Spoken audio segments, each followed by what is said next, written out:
हम उत्तर प्रदेश की बात कर रहे हैं, जहां कुछ ही महीनों के अंदर विधानसभा के चुनाव होने हैं।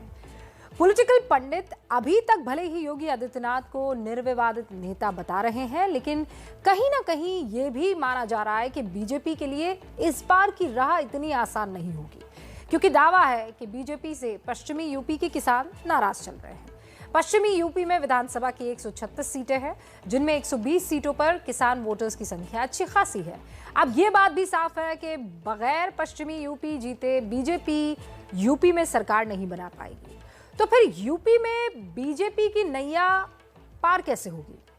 आज से बीजेपी ने कैराना के बहाने यूपी में चुनावी समीकरणों को साधना शुरू कर दिया है।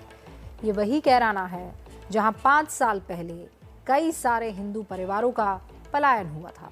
अब यहां तस्वीर बहुत बदल गई है, इसीलिए बीजेपी इसी कैराना को नजीर के तौर पर सामने रख रही है और एक बार फिर पश्चिमी यूपी के हिंदू वोट बैंक को साधने में जुट गई है।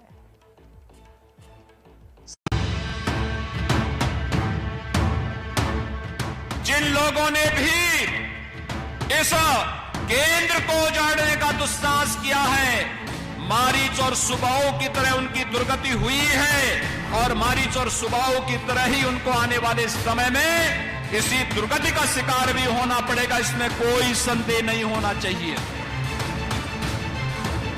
यह तो विश्वामित्र का यज्ञ है। यह धर्म चक्र है। यह चक्र ऐसा मोदी जी ने घुमा दिया है, जो लोग कल तक मंदिर जाने में संकोच करते थे, आज उनका टीका इतना बड़ा लगता है, तिलक इतना बड़ा लगाते हैं कि जैसे यही सबसे बड़े हिंदू हैं। ये धर्म चक्र है। ये धर्म चक्र है।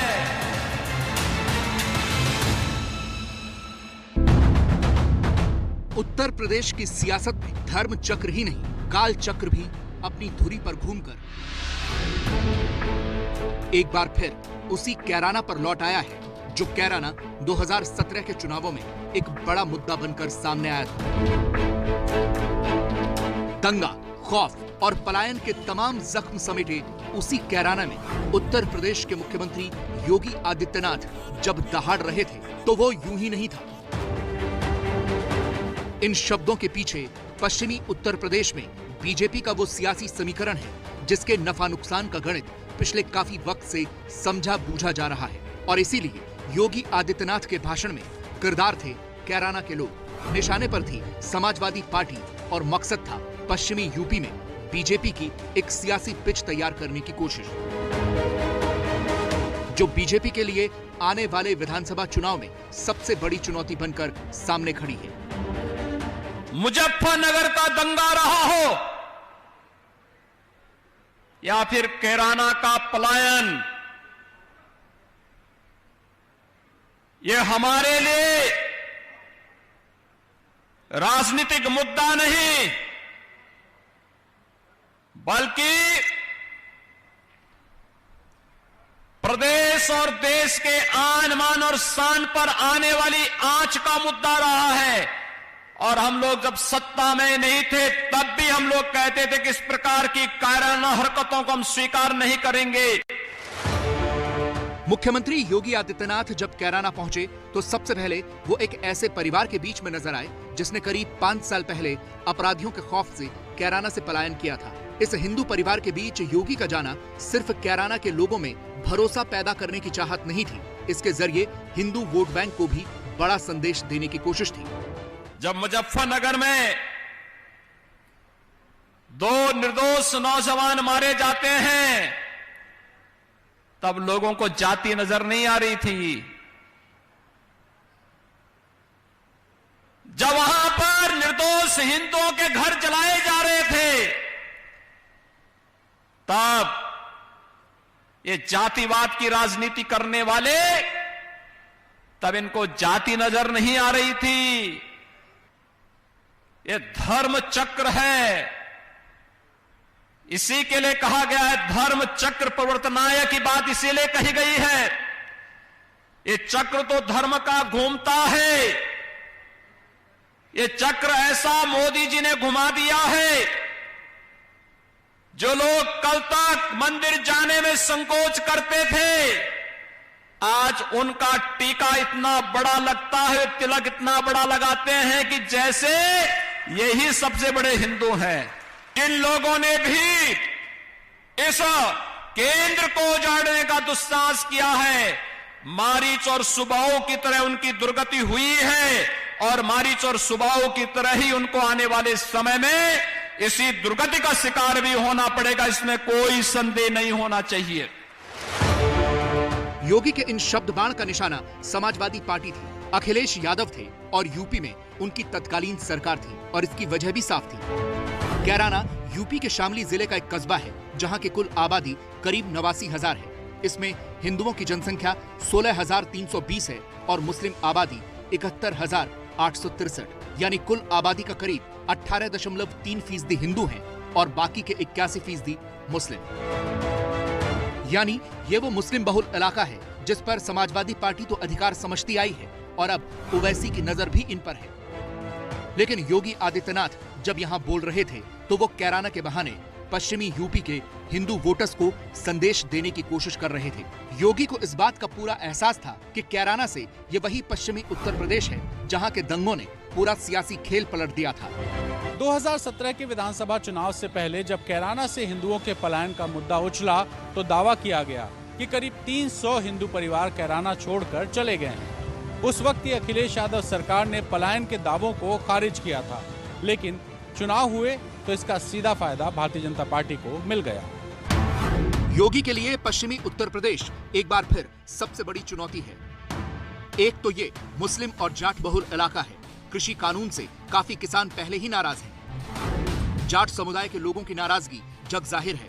गन्ना की कीमतों में मांगों के अनुसार बढ़ोतरी नहीं हुई है, और समाजवादी पार्टी और आरएलडी का गठबंधन हुआ तो बीजेपी की मुश्किल और बढ़ जाएगी। जाति और धर्म वाले समीकरण के लिहाज से देखें तो पश्चिमी यूपी की कुल आबादी 7 करोड़ 12 लाख है। इसमें हिंदू 72% हैं और मुस्लिम करीब 26%। पिछले लोकसभा चुनाव में जाट समुदाय के लोगों ने बीजेपी को जमकर वोट दिया था, और इसीलिए बीजेपी एक बार फिर पश्चिमी यूपी के हिंदू वोट बैंक पर नजर गड़ाए हुए है।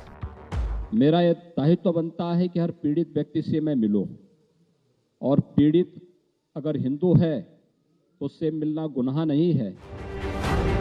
कैराना में सीएम योगी ने कई ऐलान भी किए। जनपद शामली में 114 विकास परियोजनाओं का लोकार्पण और शिलान्यास किया, जिसे 426 करोड़ की लागत से तैयार किया जा रहा है। साथ ही कई योजनाओं के लाभार्थियों को चेक भी बांटे। दंगा पीड़ित परिवारों को मरहम भी लगाया। कहा जिन लोगों ने यहां से पलायन किया उन्हें फिर यहां बसाने के लिए मुआवजा दिया जाएगा, और अपराधियों को कड़ा संदेश भी दिया। कैराना कस्बे में यहाँ के व्यापारी और यहाँ के नागरिकों को पलायन करने के लिए मजबूर करने वाले अपराधी आपने विगत 4.5 वर्ष के अंदर देखा होगा, स्वयं पलायन करने के लिए मजबूर हो गए। किसी अपराधी और किसी माफिया की हैसियत नहीं कि वो सिर उठा करके सड़कों पर चल सके। धमकी की बात तो दूर, किसी व्यापारी और निर्दोष नागरिक पर गोली मारने का दुस्साहस किया तो वह गोली उस व्यापारी और उस नागरिक पर तो नहीं लगी, लेकिन उल्टी उसकी छाती को बेचते हुए उसको दूसरे लोग की यात्रा को भी भेज दिया गया। योगी आदित्यनाथ ने कैराना से पश्चिमी यूपी में अपना सबसे बड़ा दांव चला है, जो इस बात का संकेत है कि बीजेपी पश्चिमी यूपी में हथियार डालने के मूड में कतई नहीं है। कृषि कानून के चलते चाहे बीजेपी के विरोधी वहां पर जितना भी माहौल बनाने की कोशिश करे, बीजेपी ने पश्चिमी यूपी में अपनी बिसात बिछानी शुरू कर दी है। ये सच है कि इस बार अखिलेश यादव भी अच्छे खासे मजबूत दिखाई दे रहे हैं, काफी मजबूती से चुनावी मैदान में उतरे हैं, और बीजेपी के लिए इस बार का चुनाव इसलिए भी बहुत अहम है क्योंकि 2022 के नतीजों का असर 2024 के लोकसभा चुनाव पर पड़ेगा। बीजेपी और योगी आदित्यनाथ दोनों को इस बात का अच्छे से अंदाजा है, और इसीलिए पार्टी में योगी की पोजीशनिंग उसी लिहाज से की जा रही है। बीजेपी की राष्ट्रीय कार्यकारिणी की बैठक में इस बार योगी आदित्यनाथ ने राजनीतिक प्रस्ताव रखा है। ये बीजेपी में उनके बढ़ते राजनीतिक प्रभाव का संकेत है। ऐसा करके बीजेपी ने एक तीर से बहुत सारे निशाने साधे हैं। एक तो विरोधियों को यह संदेश दिया कि योगी के लिए पार्टी यूपी में जी जान लगा देगी।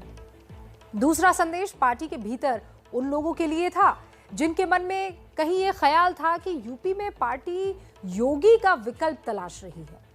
तीसरा संदेश उन लोगों के लिए था जो इस बात को हवा दे रहे थे कि दिल्ली और लखनऊ के बीच दूरियां पैदा हो गई हैं।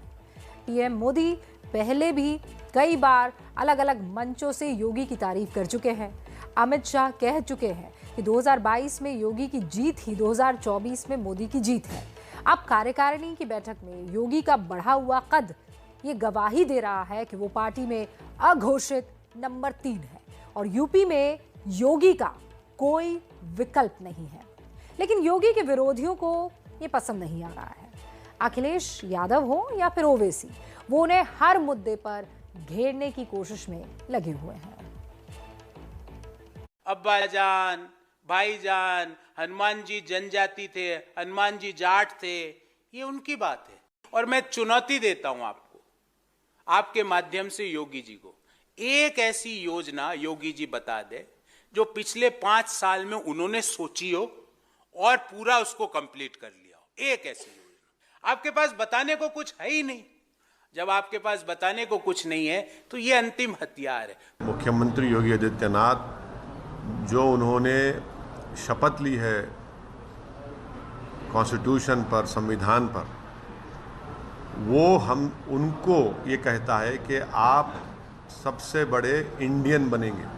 कि भारत के विभाजन के बाद अगर 50,000 लोग अपने घर से बेघर हुए तो मुजफ्फरनगर कांड के बाद हुए, और ये मुख्यमंत्री उसको आन बान शान से जोड़ता है।